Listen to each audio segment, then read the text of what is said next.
Hi అందరికి. నేను 2 days నిద్ర లేదని చెప్పాగా, నిద్ర ఎందుకు లేదని చాలా మంది నాకు అడిగారు. ఎందుకంటే ఆదివారం సాయంత్రం మేము స్టార్ట్ అయ్యాం 10 గంటలకి. 10 నుంచి మళ్ళీ 2 గంటల వరకు వెయిట్ చేశాను. ట్రైన్ వచ్చేసి 2:10కి. అందుకే ఆ టైం వరకు వెయిట్ చేసాం. ఎందుకు అంత ముందుగా వెళ్ళిపోయారంటే ఆటోలు దొరకవు కాబట్టి ముందుగానే వెళ్ళిపోయాం.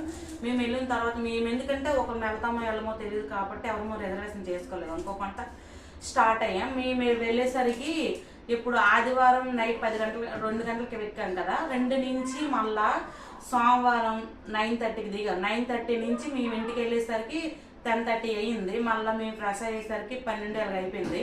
అందుకని నైట్ 2 డేస్ నిద్రలేదని చెప్పా. తర్వాత అనుకోకుండా మళ్ళీ అప్పటికి భోజనం చేసి మళ్ళీ మేము ఫ్రెష్ అయ్యి వచ్చేసరికి కూడా ట్రైన్ ఇట్టించి అయితే చాలా ఫ్రీగా వెళ్ళాం. అట్టించి వచ్చేసరికి అయితే మాకు అస్సలు నించోడానికి కూడా ప్లేస్ లేదు. ఎవరైనా ఒక లాంగ్ డ్రైవ్కి ఎక్కడికైనా వెళ్ళాలనుకుంటే ఖచ్చితంగా రిజర్వేషన్ చేయించుకోండి. లేదంటే ట్రైన్ దొరకకపోయింది అనుకో బస్కైనా లేదంటే ఏదో కారుకైనా వెళ్ళిపోవచ్చు. కానీ ఏదో ట్రైన్కి కానీ రిజర్వేషన్ చేయకుండా వెళ్ళామే అనుకో నరకం అయితే చూస్తాం. మేమైతే ఖచ్చితంగా చూసాం.